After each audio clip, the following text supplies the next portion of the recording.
Okay, this is Dusty and Megan. Here's a little message to like 2 to 10. Do you dreams? You sing, you sing. You dance, you dance. My favorite it's Joe.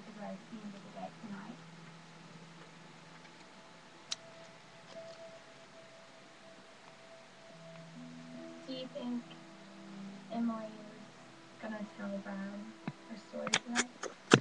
It is a first date, and he doesn't know her that well, and that's a lot to learn about somebody. I don't know. Hearing Emily's story for me just really snapped everything into reality. I want to fall in love, I want relationship, I want a partner. I can't even perform in all of those things, Yeah. but it's a whole another level for her.